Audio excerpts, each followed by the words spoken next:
Dear Toastmaster, I would like to talk about dignity today. Dignity is the most valuable and essential part of humanity. So one day I went to countryside and I heard a sound. Boom, boom. I saw a water buffalo cart. You must see that in countryside before. So I stopped there and watched it pass by. Sometimes the water buffalo might stop. And as soon as it stops, the farmer behind will start to whisk it and ask it to go forward. Sometimes the farmer will ask him to go right, and he has to go right. When the farmer asks him to stop, he has to stop. So the farmer took control of the whole situation, and the water buffalo has no choice but to follow the farmer. So here's a question I want to ask you, and don't rush to speak out.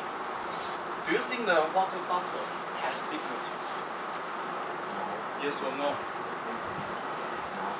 Okay, some might say yes, some might say no, but the answer is, in the case of water buffalo cart, whether or not the water buffalo has dignity only depends on his willingness. That is, if the water buffalo is willing to follow the farmer, then he has dignity. If the water buffalo is unwilling to follow the farmer, then it doesn't have dignity. So here's the concept of dignity.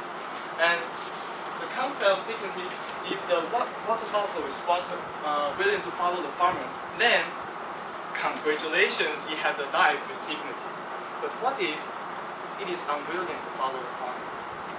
And what will happen? Use our common sense, you will try to escape from the relationship, right? You will try to break the relationship with the farmer. But in the reality, that doesn't happen.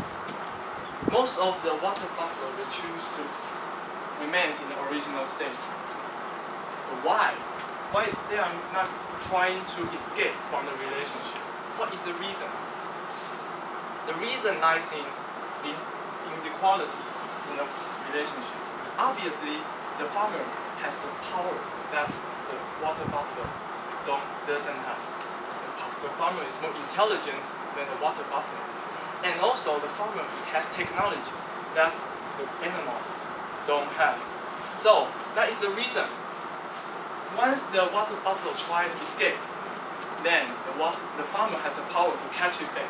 And that's the reason why the water buffalo dare not to escape. So, dear Toastmaster, do you think the case of water buffalo is quite similar to something?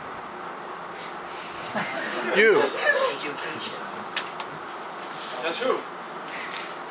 It's quite similar to our life, especially our life in college. No, it's different.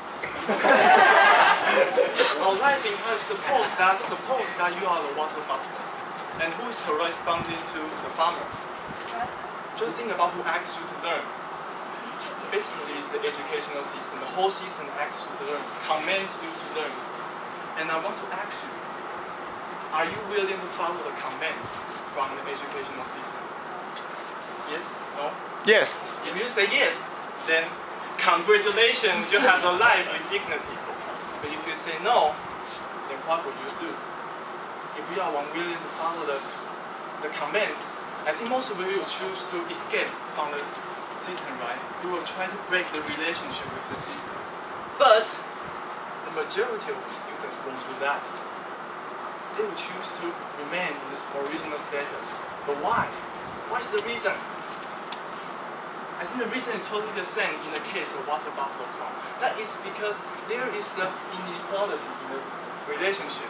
And obviously, the educational system has more power than the students. The educational system has much more money, and the educational system has the political power to carry out the policy.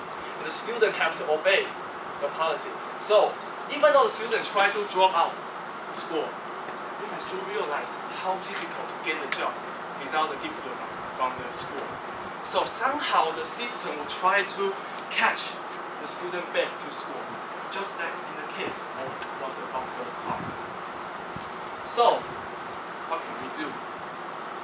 If we are unwilling to follow the commands from the education system, then what can we do?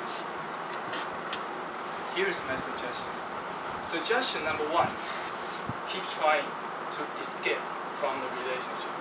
That is my suggestion. And for suggestion number 2 is to face the reality. Facing the reality doesn't mean you have to continue the life without dignity, you have to be unwillingness to follow the system. Facing reality has some very positive meaning. It means you can adjust yourself. You can adjust yourself to become willing to follow the system. So, dear my friends, here's 2 news I want to let you know. There are bad news and good news. The bad news is life is full of the case of this kind of relationship. It's full of the case of the relationship between the water buffalo and the farmer, which means the inequality always exists. But the good news is, even though the inequality exists, the philosophy of dignity teaches that having dignity or not only depends on our willingness. So we still have choice. We can choose to live a life we want, and we can choose to live a life with dignity. It's all up to you. Back to Jim.